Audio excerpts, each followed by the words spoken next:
आज का हमारा चैप्टर है डीप वाटर। विलियम डगलस यानी हमारे राइटर वो डिसाइड करते हैं कि वो स्विमिंग सीखेंगे। याकिमा के YMCA में एक पूल था जिसने राइटर को स्विमिंग सीखने की अपॉर्चुनिटी दी। याकिमा रिवर जो अस्थिर रहती थी, पर YMCA पूल बहुत शांत था, एक रेगुलर पूल था, 3-4 फीट गहरा अपने सैलो एंड से, और दूसरी तरफ से वो 9 फीट गहरा था। राइटर को शुरू से ही वाटर से एवर्जन रहा है, जब से उसके साथ कैलिफोर्निया बीच वाला हादसा हुआ था।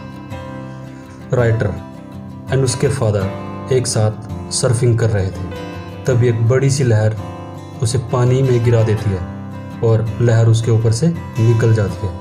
वो पानी के नीचे था, उसकी सांस छूटने वाली थी।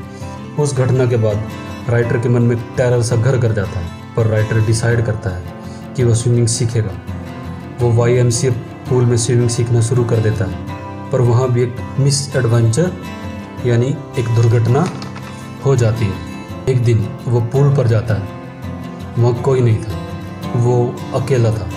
वो जगह उस टाइम शांत थी, पानी ठहरा हुआ था। एक बड़ा 18 ईयर ओल्ड बॉय जिसकी ब्यूटीफुल फिजिक थी, वो राइटर को उठाता है और टॉस कर देता है पूल में।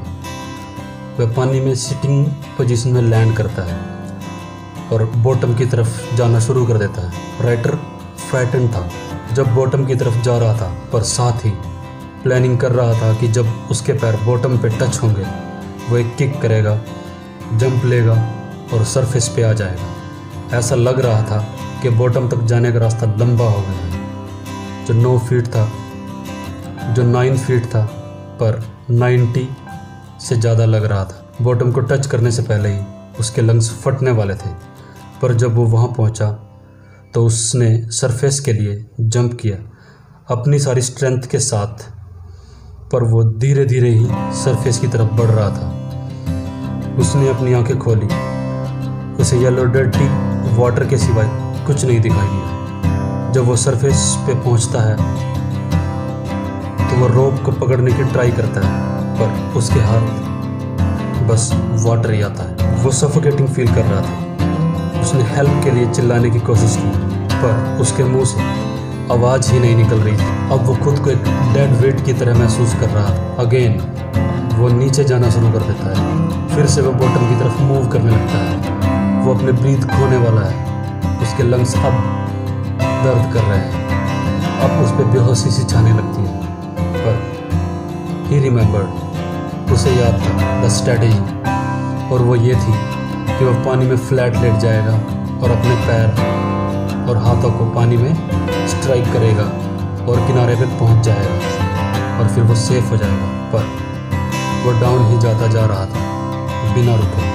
वो अपनी आईज खोलने की कोशिश करता है और उसे पानी में येलो ग्लो ही दिखाई देता है। वो टेरर ऐसा था जिसे बस वही बता सकता है जिसने इसे महसूस किया। वो पानी के अंदर डर से पैरालाइज और रिजिड महसूस कर रहा था। वो अपना लास्ट एफर्ट ट्राई करता है सरफेस पे आने को,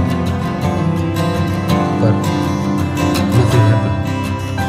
वो अभी भी पानी के अंदर था। वो हेल्प के लिए चिल्लाने की कोशिश कर रहा था, पर कुछ नहीं होता, और अब वो थर्ड टाइम बॉटम की तरफ जाना शुरू कर देता है।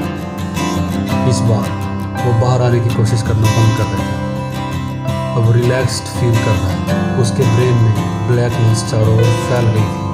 अब उसे डर नहीं लग रहा था, वो अब बिल्कुल शांत था। अब उसके लिए डरने की कोई बात नहीं थी। उसे एक्सपीरियंस बहुत अच्छा लग रहा था। वो सोना चाहता था। अब जंप करने की कोई ज़रूरत नहीं थी। अब वो खुद को स्पेस में फ्लोट करता हुआ महसूस कर रहा था। तभी वो सॉफ्ट आर्म्स को अपने चारों तरफ महसूस करता है, जैसे माँ की आर्म्स हों। अब वो सोना चाहता है, पर किसी ने उसे बाहर निकाल दिया था, उसे बचा लिया था। इस इंसिडेंट के बाद उसे पानी से डर लगने लगा। अब वो पानी को अवॉइड करने लगा था। कुछ सालों के बाद जब वो वाटर ऑफ कैस्केड आया, वो उसके अंदर जाना चाहता था,